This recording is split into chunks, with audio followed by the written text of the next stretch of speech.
Dans cette question, on nous demande de déterminer la limite de chacune des suites données en utilisant la calculatrice. Donc, la première suite, c'est UN égale à 5 sur n au cube plus 4. Donc, ce qu'on va faire, on va rentrer cette suite sur la calculatrice et regarder si cette suite-là, les valeurs se rapprochent d'un nombre particulier. On va d'abord aller dans Mode. Donc, Mode, on va chercher suite. On fait entrée. Après, on va dans f de x. Donc, là, on va choisir comme suite, type de suite explicite. Donc, suite entre parenthèses n, c'est déjà choisi. Ensuite, n minimum, c'est 0 dans notre cas. Et donc, après, on va effacer ce qui était là avant. On va rentrer l'expression de notre nouvelle suite. Donc, c'est 5 sur n au cube. Donc, ça, c'est n au cube. Je sors de la puissance. Plus 4. Je fais entrer. Une fois que j'ai rentré l'expression de ma suite, je peux aller dans définition de la table. Donc, seconde fonction, définition de la table. Donc, début 0. Vous voyez là, pas c'est 0,5. Non pas, il nous faut mettre le pas à 1. Donc, je vais effacer ce qui était là et je mets 1. Pourquoi 1? Parce que n c'est un entier et ça part de 1 à 1. Donc, après, je fais entrer. Et après, je fais seconde fonction et je génère la table. Donc, ici, vous voyez, on a les valeurs qui nous sont données en fractions. Nous, ça ne nous arrange pas. Il nous faut les valeurs en nombre décimal pour savoir si ces valeurs se rapprochent d'une valeur finie. Donc, ce qu'on va faire, si on a des valeurs fractionnaires, on peut retourner dans l'expression de la suite. Et là où on a 5, on peut taper 5.0. Donc, pour taper 5.0, vous pouvez mettre juste 5 et point. Ça va obliger donc la calculatrice à nous donner nos résultats en décimal. Donc, je retourne dans mon tableau. Donc, seconde fonction, table. Et cette fois-ci, j'ai les valeurs en décimal. Donc, ce que je fais, on va descendre. Donc, on descend. Vous voyez, là, lorsqu'on arrive à 17, ça fait 0,001. Après, là, il faut faire attention. C'est 8 fois 10 puissance moins 4. Donc, ça dit que ça fait 0,0008. Donc, on a 3 zéros après la virgule et 8 après. Donc, en fait, ce nombre-là, il se rapproche de plus en plus de 0. Donc, cette puissance E moins 4, ça indique que le nombre se rapproche de plus en plus de 0. Donc, si je viens là, par exemple, ça fait 2,5 fois 10 puissance moins 4. Donc, ce qui veut dire ça fait 0,00. Donc, 3 zéros et après 2. Donc, on se rapproche de plus en plus de 0. Donc, on retourne vers la suite UN. Donc, on écrira donc limite de notre suite UN ici. Donc, limite de la suite UN. Quand n devient très grand, ça va donner 0. On passe maintenant à la suite Vn égale à 3n plus 1 sur 2n plus 4. On va faire la même chose, on va rentrer la suite sur la calculatrice et regarder si ça se rapproche d'une valeur particulière. Donc, pour la deuxième suite, donc on retourne ici. Donc, on va effacer la suite qu'on avait avant. Donc, on va simplement cliquer annuler.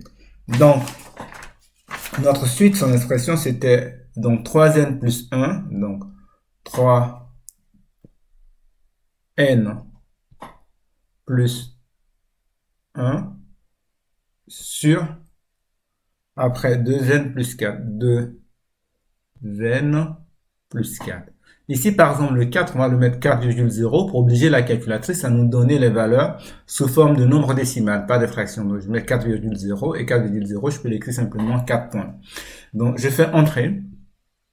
La définition de la table, on a déjà mis 1, donc on va générer directement notre tableau. Donc, seconde fonction, tableau. Donc, on attend, donc on regarde les termes de la suite. Donc, si vous regardez bien, on va regarder quand n devient grand. Vous voyez là, ici on a un souci parce qu'il faut descendre sur la calculatrice. Par exemple, si on veut voir pour n égale à 100, on doit défiler jusqu'à 100. On peut demander directement à la calculatrice de commencer avec n égale à 100. Comme ça, on va regarder uniquement pour les grandes valeurs de n. Donc du coup, pour le faire, on va dans seconde fonction, on va dans définition de la table. Donc début de la table, on met simplement 100. Comme ça, ça va générer le tableau à partir de n égale à 100. Je fais tableau. Donc on attend un peu. Donc vous voyez, donc lorsqu'on arrive à 100, vous voyez ce qu'on a. Là, on n'a pas encore une idée claire de notre limite. Donc ce qu'on va faire, on va essayer de demander à la calculatrice, par exemple, de commencer par 200. Donc je fais seconde fonction, encore définition de la table. Et je vais lui demander de commencer par 200. Pour voir si je peux avoir une idée de la limite éventuelle. Donc je fais seconde fonction, table. On attend un peu, ça mouline. Donc voilà, on est à 1,48, 1,48, 1,48, 1,48. Donc, on a l'impression qu'on se rapproche de 1,5.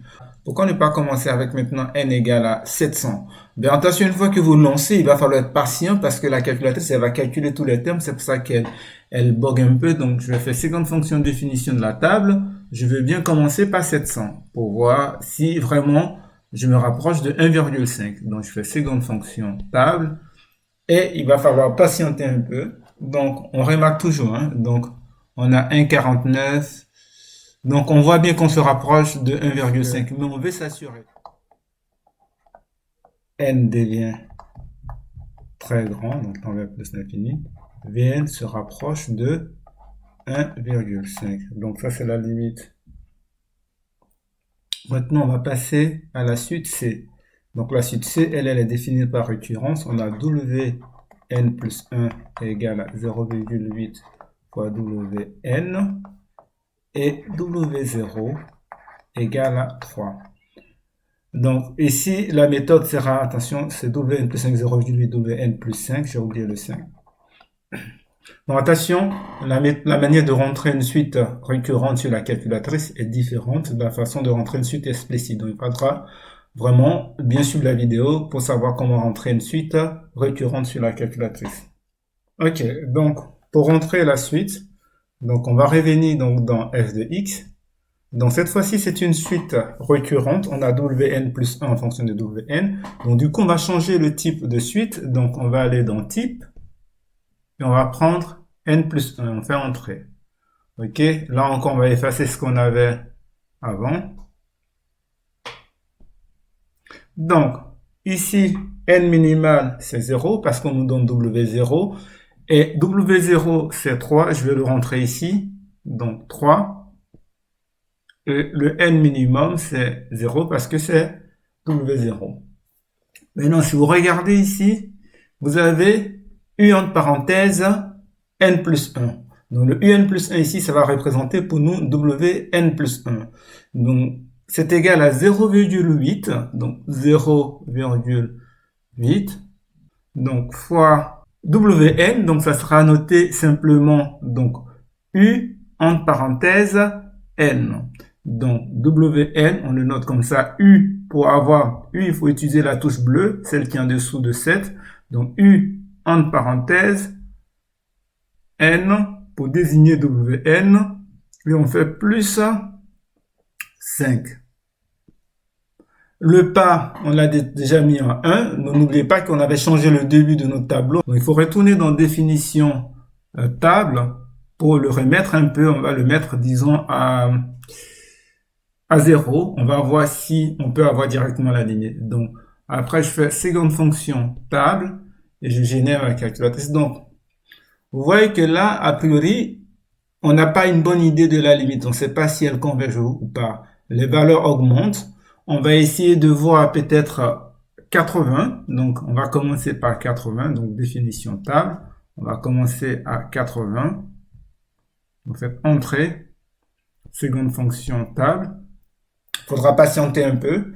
Ah, là, vous voyez, on a bien la suite qui converge vers 25 parce que les valeurs sont tellement proches de 25. On peut peut-être le voir à partir de, disons, si on prend n égale à, disons, 30. Seconde fonction définition table. Essayons de commencer par 30 pour voir quand est-ce que ça commence à se rapprocher de 25.